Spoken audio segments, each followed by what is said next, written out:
परमेश्वर के दैनिक वचन। परमेश्वर ने निश्चय ही मनुष्यों को पूर्ण करने का निर्णय कर लिया है। वह चाहे किसी भी दृष्टिकोण से यह कहता है।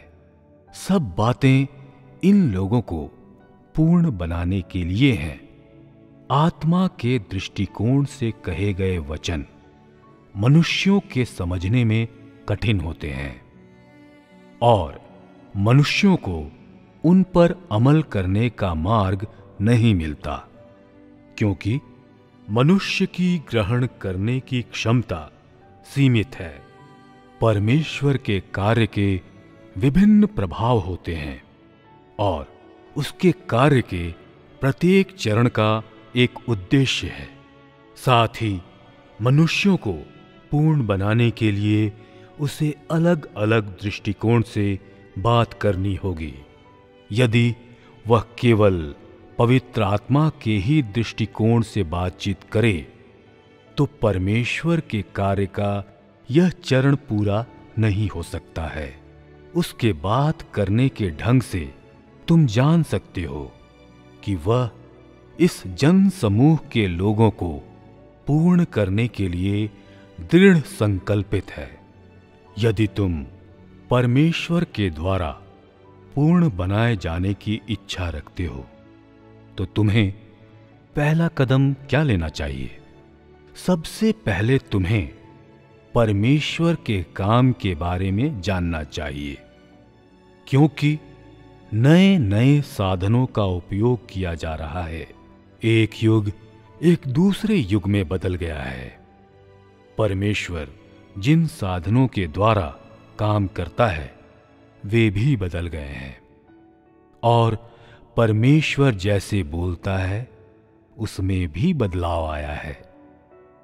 अब न केवल परमेश्वर के कार्य के साधन बदले हैं, साथ ही साथ युग भी बदल गया है। पूर्व में यह राज्य का युग था।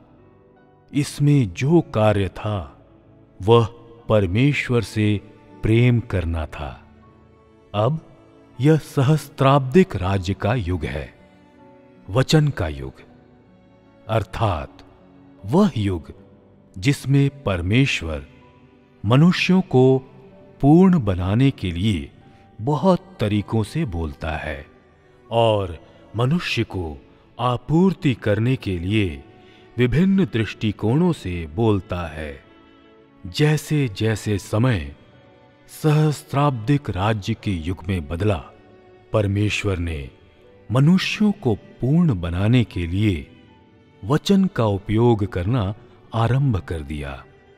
मनुष्यों को जीवन की वास्तविकता में प्रवेश करने योग्य बनाने लगा और सही मार्ग पर उनकी अगुवाई करने लगा।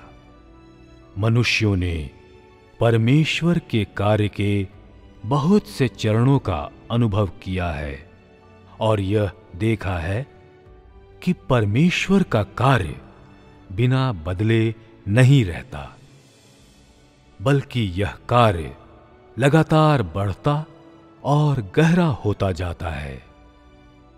इतने लंबे समय तक अनुभव करने के बाद परमेश्वर का कार्य बदला है और बार बार बदला है, परंतु परिवर्तन चाहे जो भी हो वह मनुष्यों में कार्य करने के परमेश्वर के उद्देश्य से अलग नहीं हुआ। यहां तक कि 10,000 परिवर्तनों के बाद भी उसका मूल उद्देश्य नहीं बदला और वह सत्य या जीवन से कभी अलग नहीं हुआ। जिन साधनों से काम किया जाता है उनसे भी केवल कार्य के प्रारूप और बोलने के तरीके या दृष्टिकोण में परिवर्तन आया है। उसके कार्य के केंद्रीय उद्देश्य में परिवर्तन नहीं आया है। बोलने के स्वर और कार्य के माध्यम या साधनों में परिवर्तन का उद्देश्य कार्य में प्रभावशीलता लाना है। आवाज के स्तर पर परिवर्तन का अर्थ कार्य के उद्देश्य या सिद्धांत में परिवर्तन करना नहीं है। परमेश्वर में विश्वास करने में मनुष्य का मूल उद्देश्य जीवन खोजना है। यदि तुम परमेश्वर पर विश्वास करते हो परंतु जीवन या सत्य या परमेश्वर के ज्ञान की खोज नहीं करते, तब परमेश्वर में तुम्हारा विश्वास नहीं है। क्या यह यथार्थवादी है कि तुम राज्य में राजा बनने के लिए प्रवेश करना चाहते हो? जीवन खोजने के द्वारा परमेश्वर के लिए सच्चे प्रेम को प्राप्त करना ही वास्तविकता है। सत्य का पीछा करना और सत्य पर अमल करना सब वास्तविकता है। उसके वचनों को पढ़ते समय परमेश्वर के वचनों का अनुभव करो। ऐसा करने पर तुम वास्तविक अनुभव के द्वारा परमेश्वर के ज्ञान को प्राप्त करोगे।